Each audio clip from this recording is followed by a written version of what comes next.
So I recently went on my ski trip to Salt Lake City, Utah, and I am back now and I wanted to review some of the ski gear that I used. So to start out, I had gotten the Blackstrap balaclava. I highly recommend getting some type of balaclava to help cover your face and your head and your neck area because you will get a lot of wind going through when you're skiing or snowboarding.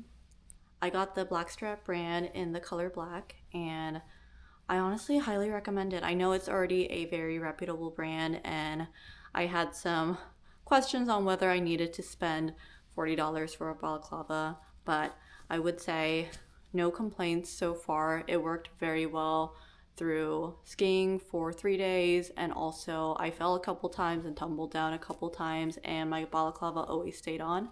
It kept me very warm throughout the trip, and there were days when it was sub-zero. It also always kept my hair back and out of my face and kind of stayed where I put it at the beginning of the day all the way through the end of the day. If you flip it over to where the mouth area is, there is like a mesh layer inside, so it is pretty comfortable inside. I did not feel like it irritated my skin at all. It is a little bit snugger and tighter when you first get it. You can stretch it out a bit, but it doesn't overstretch where it's too loose. So definitely pretty high quality, and I feel like these are one of the things that you don't notice how good they are until you wear something that's lower quality. And so I would say I think this will last me a long time and definitely be able to be used multiple times throughout the years.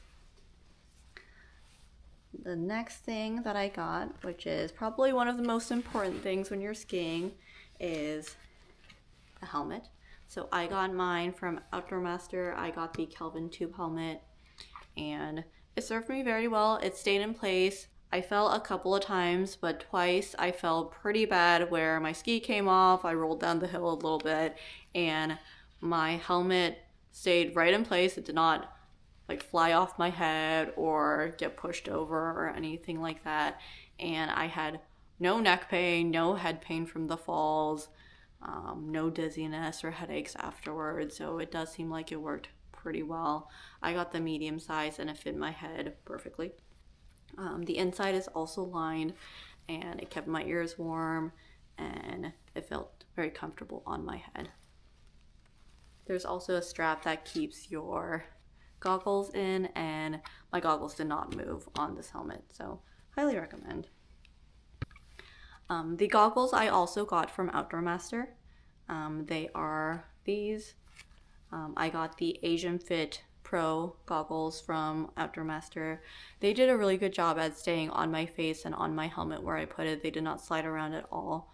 I did have a little bit of fogging the first day at the beginning, and then I think the third day at the beginning too, but that did quickly dry up, and then I did not have any fogging afterwards. And even when it fogged, it was mainly along that nose area, and then it went away.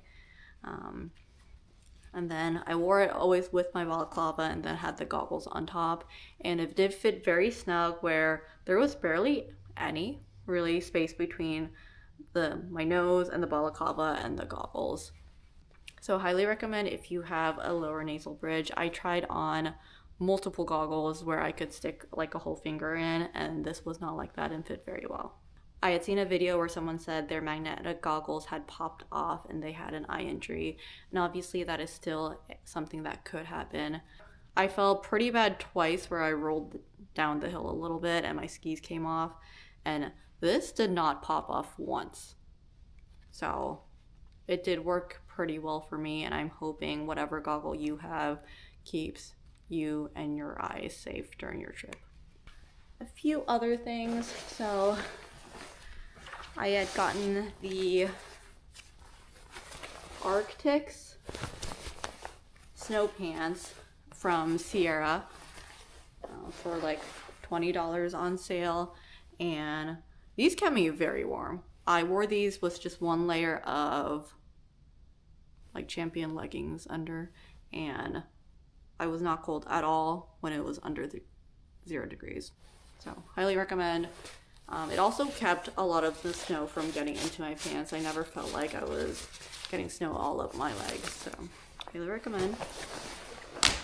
And then there are two things I got at Brighton Resort. One was another underlayer. And I got this because the second day I did not wear those pants. I wore a different hard shell layer and I did not wear enough underneath, and it was pretty cold that day. So I went to the gift shop. I went to the gift shop at Brighton, and they had these. They are the Terramar brand, and I got the Below Zero, so one of the warmer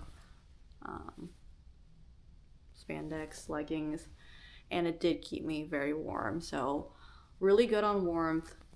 But the one thing is, oh, and it does have a pocket in the back. It is pretty thick and there are some pockets, so in that sense I would say recommend.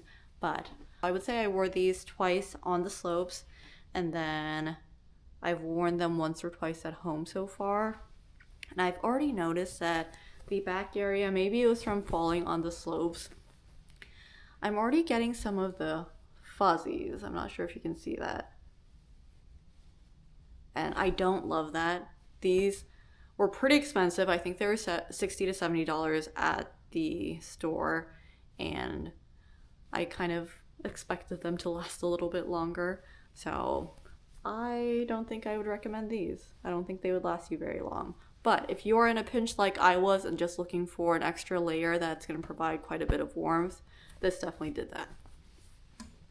And last but not least, my favorite purchase of the trip is this hat.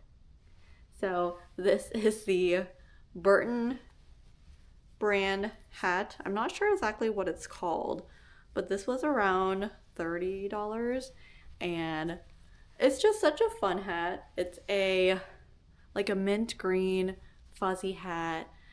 I feel like it's always nice to have a beanie when you are skiing or snowboarding, because your hair inevitably gets very, very flat from wearing a balaclava and a helmet, and it's nice to just kind of have something to put on your head once you're done skiing and have all of your gear off. This was also very, very warm. I bought this on the day that we took the bus up the slopes, and so I had it when we were waiting for the bus down from Brighton, and the line was quite long. The buses were very backed up, so we waited in line for about 2 hours, and I was not cold because I had this hat on, because it is very, very warm and fuzzy. I think it's very cute and has quite a bit of character. So if you're looking for a cute beanie, a beanie that's a little bit different, a beanie that can fit a little bit more comfortably and casually on your head, then highly recommend this one. I did see that you can get it online at the Burton website, and it does seem like they have a white one as well. I would love if they came out with more colors, because I would definitely get a few more.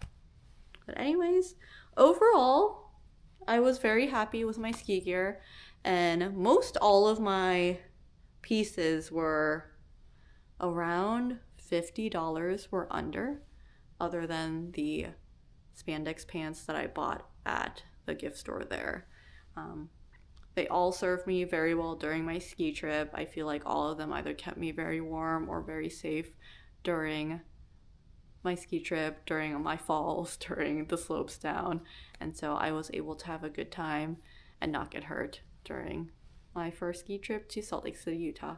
So I hope this was helpful for you. I hope you are able to find some gear that is affordable and can help you have a better, safe time while you are on the slopes.